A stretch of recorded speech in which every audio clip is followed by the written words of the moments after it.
ജയറാം, നമ്മുടെയൊക്കെ ജയറാം ഏട്ടൻ. സോ ഒരു ആക്ടർ എത്രത്തോളം അധപ്പതിക്കാൻ പറ്റും അതിന്റെ ഒരു എക്സ്ട്രീം ലെവലിലാണ് അണ്ണൻ ഇപ്പൊ നിൽക്കുന്നത്. അപ്ഡേഷനും ഇല്ല, വകതിരിവും ഇല്ല, ഒരു മുട്ടയില്ല എന്ന് വേണമെങ്കിൽ പറയാം. സോ എല്ലാ ഇൻഡസ്ട്രിയിലും പോയിട്ട് അവിടെയുള്ള കോമാളി റോളുകൾ ചോദിച്ച് സ്വയം കോമാളിയായി മാറുന്ന ഒരു നടനാണ് ജയറാം. സോ മൂക്കിലൊരു ഉണ്ട വെച്ചിട്ടില്ല എന്നുള്ള പക്കാ കോമാളി എന്ന് വേണമെങ്കിൽ പറയാം. ധ്രുവ നക്ഷത്രം നമ്മുടെ ഗൗതം മേനോൻ ഇറക്കാൻ വേണ്ടിയിട്ട് അയാൾക്ക് പൈസ ഇല്ലാത്തതുകൊണ്ട് അയാൾ എല്ലാ പടത്തിലും പോയി അഭിനയിക്കുന്നത്. ഇങ്ങനെ എന്നാ നക്ഷത്രം ഇറക്കാൻ വേണ്ടിയിട്ടാണെന്ന് എനിക്ക് ഇപ്പോഴും മനസ്സിലായിട്ടില്ല. ഇങ്ങനെ ചോദിച്ചു മേടിക്കുകയാണോ ഇനി എന്നാണ് എനിക്ക് അറിയാത്തത്.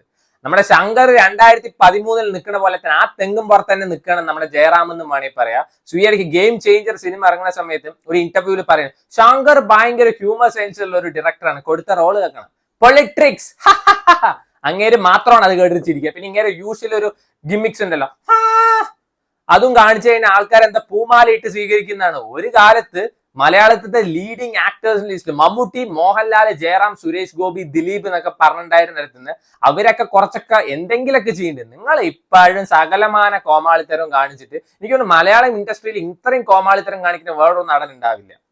ഓസ്ലർ ഇറങ്ങിയ സമയത്ത് ഞാൻ വിചാരിച്ചു ഇങ്ങേര് നന്നായി, ഇനി ഇങ്ങേര് ഊളത്തരങ്ങളൊന്നും കാണേണ്ടി വരില്ല എന്ന്. പക്ഷെ ഒരു വ്യത്യാസമില്ല. എഗെയിൻ ശങ്കറിന്റെ കോക്കനട്ട് ട്രീ തന്നെ പറയാനുള്ളൂ. ഇങ്ങേരെ പടം ഇപ്പോഴും തിയേറ്ററിൽ ഇറങ്ങി കാണാൻ ഒരു പോർഷൻ ഓഡിയൻസ് ഉണ്ട്, ഫാമിലി ഓഡിയൻസ് ഉണ്ട് ഇങ്ങേരെ ഫാൻസ് ആയിട്ട്. എന്നിട്ടാണ് വല്ലവന്റെ ചവിട്ടും കൊണ്ട് വേറെ ഇൻഡസ്ട്രി പോയിട്ട് കോമാളിത്തരം കാണിച്ചിട്ട്. ഇപ്പൊ സലീം കുമാർ ഈ ഇടയ്ക്ക് പറയണ്ടായിരുന്നു, CID മൂസ പാർട്ട് 2 ഉണ്ടെങ്കിൽ ഞാൻ അഭിനയിക്കില്ല, കാരണം മൂട്ടിൽ പടക്കം കെട്ടിയിട്ട് ഓടിയ നാട്ടുകാർ പ്രാന്താണ് പറയുന്നത്. അങ്ങേർക്കുള്ള അപ്ഡേഷന്റെ ഒരു 10% പോലും ഇങ്ങേർക്കില്ല. ജഗദീഷ് ഏട്ടൻ, അപ്പുക്കുട്ടൻ പറഞ്ഞിട്ട് കാക്കത്തൂരി പറഞ്ഞിട്ട് നടന്നിട്ടുണ്ടായിരുന്നാണ്. ഇപ്പൊ അങ്ങേര് ചെയ്യുന്ന റോൾസ് കണ്ടില്ലേ? ഇവിടെ ഇങ്ങേർക്ക് മാത്രം ഒരു മാറ്റവും ഇല്ലാതെ അങ്ങനെ ഇരിക്കുകയാണ്.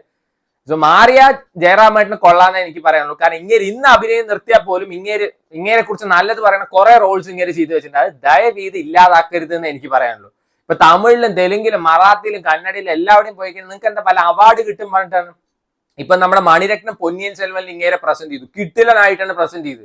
അങ്ങനത്തെ റോൾസ് സെലക്ട് ചെയ്യണം. അല്ലാതെ വല്ലവന്റെ അച്ഛനായിട്ട് അവന്റെ വായിലിരിക്കുന്ന തെറിയും കേട്ടിട്ട് രണ്ടുപേരെ ചവിട്ടും കിട്ടിയിട്ട് കുറെ ഊച്ചാളിത്തരവും കാണിച്ച് നിൽക്കുകയല്ല വേണ്ടത്. സോ ഇനിയെങ്കിലും ജയറാമേട്ടൻ മാറെന്ന് വിചാരിക്കുക. ഇല്ലെങ്കിൽ മലയാള സിനിമയ്ക്ക് വലിയ നഷ്ടമൊന്നുമില്ല, കാരണം മലയാള സിനിമയ്ക്ക് ഇനി പുതിയ ആക്ടേഴ്സ് ഒക്കെ കിട്ടും. നഷ്ടം ജയറാമേട്ടന് മാത്രം തന്നെയാണ്.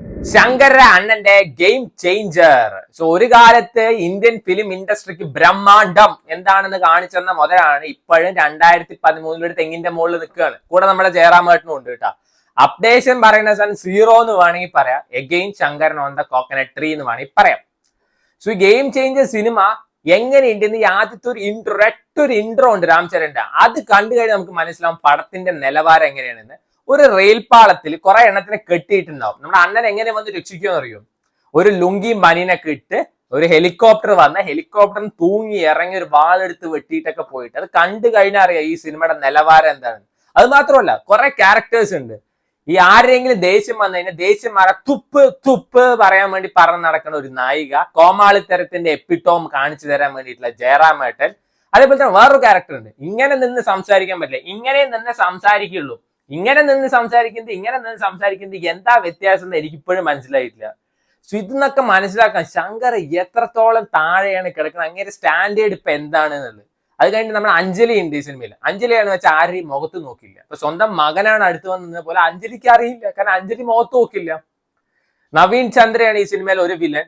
യൂഷ്വലി നവീൻ ചന്ദ്രയുടെ സിനിമകൾ വന്നിട്ട് എങ്ങനെയാണെന്ന് വെച്ചാൽ അത്യാവശ്യം ക്വാളിറ്റി ഉള്ള സാധനമായിരിക്കും. ഇതിലെങ്ങനെയാണെന്ന് വെച്ചാൽ നായകന്റെ തല്ലു കൊള്ളാൻ വേണ്ടിയിട്ട് തല്ലുകൊള്ളി, പരസ്പരം ഒരു സീനും വേറൊരു സീനും തമ്മിൽ ഒരു ബന്ധം പോലും ഇല്ല.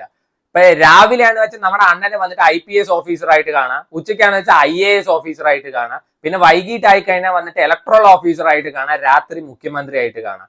ശരിക്കും ഗെയിം ചേഞ്ചർ ജോബ് ചേഞ്ചർ എന്നായിരുന്നു ഈ സിനിമയ്ക്ക് പേരിടേണ്ടത്. പല സിനിമയിലും ബ്രേക്കപ്പിന് പല കാരണങ്ങളാണ്. എന്നാൽ ഈ സിനിമയിൽ ബ്രേക്കപ്പിന് കാരണം അണ്ണൻ IAS എഴുതിയിട്ട് 6 മാർക്ക് കമ്മിയുടെ IPS കിട്ടി, നായിക ബ്രേക്കപ്പ് ചെയ്തു പോയി. വളരെ നല്ലൊരു കാര്യം. ആൻഡ് അതിലും വലിയ കോമാളിയാണ് ഈ സിനിമയിലെ നായകൻ. IPS കിട്ടിയപ്പോ അവള് പോയല്ലോ പറഞ്ഞിട്ട് IAS എഴുതിയെടുക്കണം. പിന്നെ പാട്ടൊക്കെ ഉണ്ട്, റാ മച്ചാ മച്ചാ റാ പാട്ടൊക്കെ ഉണ്ട്. അയാം അൺപ്രഡിക്റ്റബിൾ പറഞ്ഞ സാധനമുണ്ട്. സോ 100 കോടി 500 കോടിയൊക്കെ ചെലവിട്ട് ഇങ്ങനെ ഒരു പടം എടുക്കുന്നേക്കാളും ഭേദം ഇല്ലാത്തവന് കൊടുത്തൂടെ എന്നാ എനിക്ക് ചോദിക്കാനുള്ളത്. സോ ആ സമയത്ത് പാവപ്പെട്ടവന് ഒരു നേരത്തെ ഭക്ഷണമെങ്കിലും കിട്ടും, പലരുടെ ദാരിദ്ര്യം മാറിക്കിട്ടും. എന്നിട്ടോ 100 കോടി കൊടുത്തിട്ട് അവിടെ പടം എടുത്തു വെക്കും, പാട്ടെടുത്ത് വെക്കും, എന്നിട്ട് ആ പാട്ട് പടത്തിൽ ഉണ്ടാവില്ല. So Shankar comparing to his Indian to this is far far better എന്ന് പറയാം. സോ യൂഷ്വൽ സാധനം തന്നെയാണ്. ഇപ്പൊ ഇതൊക്കെ വിജയ് ഒക്കെ ചെയ്തെന്ന് വെച്ചാൽ ചിലപ്പോൾ നല്ലൊരു സിനിമയായി മാറിയാണ്. കാരണം അങ്ങേരെ ഒരു ഫാൻ ബേസും അങ്ങേരെ ഒരു സ്വാഗും കാരണം ഇത് ചിലപ്പോൾ ഹിറ്റായി ഉണ്ടാവും. ശിവാജി, മുതൽവൻ, എന്തിന് ഇവൻ മെർസലത്തെ കുറച്ച് ഭാഗം വരെ അണ്ണൻ എടുത്തിട്ടുണ്ട്. കാർത്തിക് സുബരാജിന്റെ കഥയാണ് എന്നാ പറയുന്നത്. എനിക്ക് തോന്നുന്നു കാർത്തിക് സുബരാജ് 2003 എഴുതി വെച്ചിട്ടുണ്ടാവും ഈ സ്ക്രിപ്റ്റ്. എന്നിട്ട് അവസാനം എന്ത് ചെയ്യണ്ട, അങ്ങേര് എവിടെയെങ്കിലും വെച്ച് പോയപ്പോ പക്ഷെ തുണിയോ വല്ല സാധനം തപ്പുമ്പോ കിട്ടിയിട്ടുണ്ടാവും. ഇത് നേരെ ശങ്കറിന് എടുത്ത് കൊടുത്തിട്ടുണ്ടാവും. ശങ്കർ വിചാരിച്ചാൽ ഇത് 2020 സാധനം തന്നെയാണ് പറഞ്ഞിട്ട് അണ്ണൻ എടുത്ത് അങ്ങോട്ട് പൂശി. സോ നമ്മുടെ ജയറാം ഏട്ടൻ പക്കാ കോമാളിയായിട്ട് ഈ സിനിമയിലും ഉണ്ട്.